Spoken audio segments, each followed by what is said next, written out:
Hello friends, आप देख रहे हैं आपका चैनल शेयर बाजार विद आयुष। और दोस्तों बात करेंगे इस वीडियो में एनवायरो इंफ्रा इंजीनियर्स आईपीओ के आज के फाइनल सब्सक्रिप्शन के बारे में। तो दोस्तों आखिरी दिन था और अब आईपीओ फाइनली क्या हो चुका है, जी हाँ, बंद हो चुका है, क्लोज हो चुका है। अब आईपीओ में दोस्तों पैसा जो है वो नहीं लगाया जा सकता है।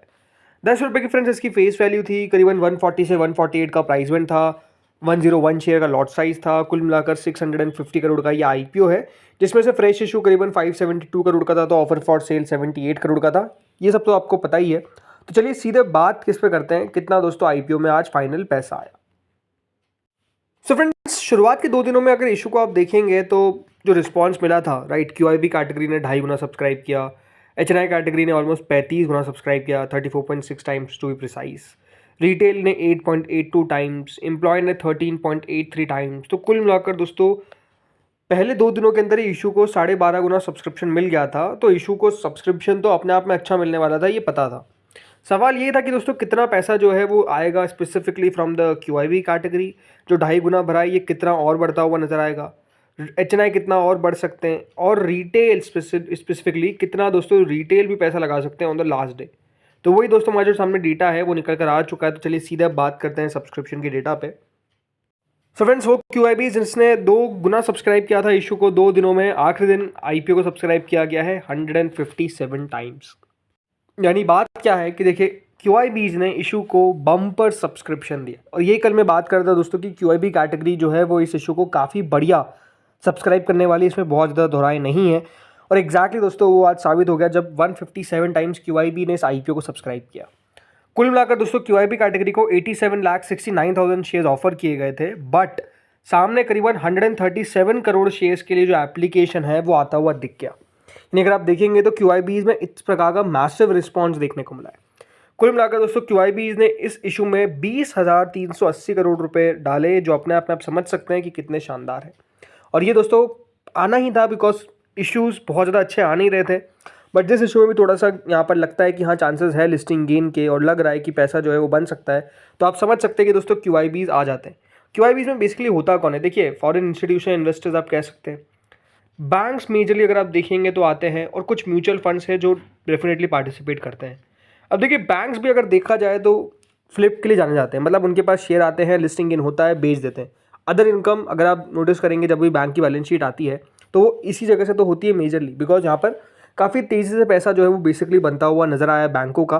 तो बैंक्स भी देखिए फुल ऑन पार्टिसिपेट करते हैं, इसीलिए दोस्तों जो सब्सक्रिप्शन है वो इस तरीके का शानदार निकल कर आया है इस आईपीओ के अंदर फ्रॉम द क्यूआईबीज, एफआईआई, राइट, सब मान लीजिए। अब आते हैं दोस्तों एचएनआई कैटेगरी पे। 153.73 टाइम दोस्तों एचएनआई कैटेगरी सब्सक्राइब हुई है। कुल मिलाकर 65 लाख शेयर के सामने अगेन यहाँ पर भी 101 करोड़ शेयर्स के लिए हमको एप्लीकेशन आता हुआ दिखा। कुल मिलाकर 15,000 करोड़ रुपए दोस्तों सिर्फ हमको एचएनआई की तरफ से आते हुए नजर आ गए। अब इसमें जो बिग एचएनआई कैटेगरी है, राइट, उससे शुरुआत करते हैं। तो दोस्तों जो बिग एचएनआई कैटेगरी है वो 178 टाइम्स ऑलमोस्ट सब्सक्राइब हुई। आप देख सकते हैं 43,84,800 शेयर्स ऑफर किए गए थे, बट ओवरऑल दोस्तों जो सब्सक्रिप्शन देखने को मिला है वो आया है for almost 78 crore shares, right. तो ये दिखाता है क्या कि दोस्तों किस तरीके से बिग एचएनआई ने पार्टिसिपेशन किया है। कुल मिलाकर दोस्तों बिग एचएनआई ने इस इशू में 11,550 करोड़ रुपए लगाए, जो अपने आप में दिखाता है कि बिग एचएनआई कैटेगरी बहुत भरपूर आईपीओ को सब्सक्राइब करती हुई नजर आई है। अब सवाल ये आता है कि दोस्तों बिग एचएनआई में अगर मैंने लगाया है तो अलॉटमेंट के चांसेस करेंगे। सिंपल सी बात है, देखिए इसको राउंड ऑफ कर लीजिए 178 और फिर डिवाइड कर दीजिए 5 से, तो ओवरऑल वैल्यू आती है 35.6। ऐसा क्यों किया मैंने, देखिए बिग एचएनआई में जरूर आपने लगाई तो 10 लाख रुपए तक की एप्लीकेशन से, बट आपको शेयर्स मिलेंगे कुछ 2 लाख से और कुछ ऊपर के, राइट। जितने बेसिकली स्मॉल एचएनआई को मिलने वाले उतने ही शेयर आपको मिल जाएंगे।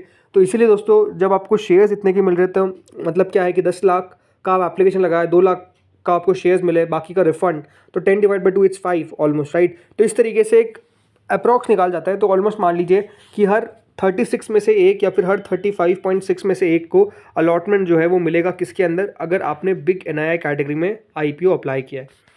देन आते हैं दोस्तों स्मॉल एचएनआई कैटेगरी पे, जो करीबन 105 गुना सब्सक्राइब होती हुई नजर आई है आखिरी दिन। 21,92,000 शेयर्स के सामने 23 करोड़ शेयर्स के लिए हमको एप्लीकेशन आता हुआ दिखा, जो करीबन 3400 करोड़ रुपए होता है। अगर मैं बात करता हूँ स्मॉल एचएनआई की, तो स्मॉल एचएनआई ने भी देखिए कम नहीं सब्सक्राइब किया है। अब यहाँ पर कितने में से कितनों को मिलेगा, सिंपल सी बात है, जितना सब्सक्राइब हुआ है उतने में से एक को मिलेगा। तो हर 105.25 में से एक व्यक्ति को अलॉटमेंट जो है वो मिलता हुआ दिखेगा किसके अंदर, स्मॉल एनआईआई कैटेगरी के अंदर। इस तरीके का यहाँ पर ओवरऑल आप कह सकते हैं कि पैसा जो है वो बनता हुआ नजर आएगा। लेकिन मुश्किल है अलॉटमेंट आना स्मॉल एनआई के अंदर, मतलब हर 105 में से एक को किस्मत वालों को ही मिलता हुआ दिखेगा स्मॉल एनआई के अंदर। यहाँ पर देखिए कोई भी डिवाइड कुछ भी नहीं करना है, क्योंकि यहाँ पर तो आपने 2 लाख तक की एप्लीकेशन लगाई है, लक्ष्य मतलब कुछ ऊपर की, तो उतने के उतने शेयर्स मिल जाते, तो वहाँ पर ज़्यादा दिक्कत वाली बात नहीं है।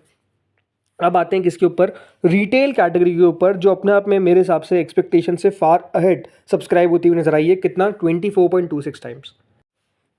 तो देखिए रिटेल ज़रूर 24 गुना सब्सक्राइब हुई है, मतलब 24.26 टाइम्स। 1,53,00,000 शेयर ऑफर किए गए थे रिटेल कैटेगरी को, बट ओवरऑल सब्सक्रिप्शन आया फॉर ऑलमोस्ट 37 करोड़ शेयर्स, यानी कुल मिलाकर 5,509 करोड़ रुपए जो है वो हमको आते हुए नजर आए। किसके द्वारा?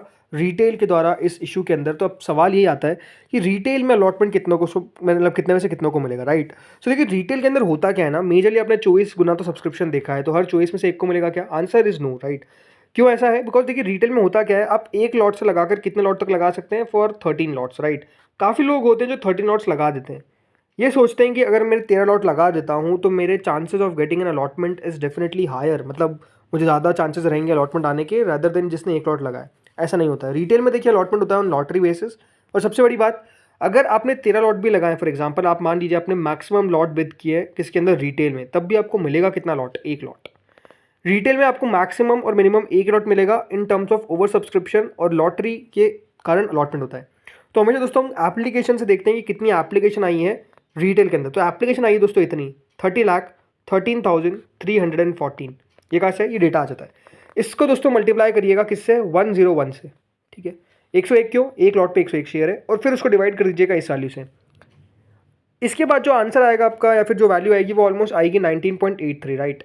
तो रिटेल में अलॉटमेंट याद रखिएगा इतने में से इतने को मिलेगा। हर 19.83 में से एक व्यक्ति को अलॉटमेंट जो है वो बेसिकली मिलने वाला है। तो रिटेल में अलॉटमेंट के चांसेस कितने हैं? हर 19.83 राउंड ऑफ कर लीजिए 20, तो हर 20 में से एक व्यक्ति को अलॉटमेंट लगेगा। यानी रिटेल में भी अलॉटमेंट मिलना दोस्तों आसान नहीं है। अब अपने जितने ज़्यादा एप्लीकेशन लगाई है अपने डिफरेंट फैमिली मेम्बर्स, फ्रेंड्स, सबकी आईडी से, आपके चांसेस उतने दोस्तों बेसिकली बनते हुए नजर आएंगे। अदरवाइज नो डाउट अलॉटमेंट मिलना रिटेल में भी मुश्किल है। बड़ी बात क्या है कि कंपनी के एम्प्लॉय पोर्शन भी अच्छा सब्सक्राइब हुआ है। नो डाउट एम्प्लॉयज़ को बहुत ज़्यादा शेयर्स नहीं ऑफर किए गए थे, बट 37 टाइम्स यानी करीबन 55 करोड़ रुपए जो है वो कंपनी के एम्प्लॉय भी इस इशू में लगाने में कामयाब हुए। कुल मिलाकर दोस्तों 90 टाइम्स ये इशू सब्सक्राइब होता हुआ नजर आया अप्रॉक्स, यानी करीबन 40,912 करोड़ रुपीज़ जो है वो कंपनी को रिसीव हुए। यानी एक मैसिव सब्सक्रिप्शन, जैसे मैंने कहा, कंपनी को मिलता हुआ नजर आया, आईपीओ को मिलता हुआ नजर आया। और नो डाउट दोस्तों ये आईपीओ काफ़ी अच्छे तरीके से टोटल मिलाकर आज भरा है, राइट? बड़ी बात क्या है, अलॉटमेंट दोस्तों कल के दिन ही होगा 27 नवंबर को, और लिस्टिंग भी इसी हफ्ते हो जाएगी, तो ज़्यादा वेट नहीं करना पड़ेगा। 29 को लिस्टिंग है और 27 को अलॉटमेंट है। तो लेट्स सी अलॉटमेंट किन खुश नसीब लोगों को मिलता है। बाकी अगर मैं बात करता हूँ अबाउट द ग्रे मार्केट, तो जो करंट जीएमपी चल रही है दोस्तों 48 रुपीज़ के आसपास चल रही है, लेकिन कई जगह पे मोर देन 53 रुपीज़ के आसपास चल रही है। यानी ग्रे मार्केट में एक्टिविटी जो है वो आपको फिर से बढ़ती हुई नजर आ रही है। उसके पीछे का रीज़न है द मैसिव सब्सक्रिप्शन। अगर दोस्तों ये निकल कर नहीं आता तो ग्रे मार्केट में भी कोई आपको चांस नहीं था बढ़ने की, ग्रे मार्केट। बट क्यों बढ़ी, उसके पीछे का रीज़न है बिकॉज सब्सक्रिप्शन जो है वो काफ़ी अच्छा आया है इस आईपीओ के अंदर। तो इस वीडियो में तो इतना ही था, लेकिन आप लोग बताइए दोस्तों कि आपने कितनी एप्लीकेशन लगाई है और आपकी यहाँ पर कितनी एप्लीकेशन, आपको लगता कितना है कि कितने मतलब लिस्टिंग हो सकती है इसकी, कितने ऊपर, यानी कितने % चांसेस ऊपर लिस्टिंग के हैं, ये आप लोग बताइए आपके अनुमान से। बाकी इस वीडियो में तो इतना ही था। अगर आपको अच्छा लगा हो तो प्लीज़ लाइक करिएगा, चैनल से पहली बार जुड़े सब्सक्राइब करिएगा। Thank you friends for watching this video.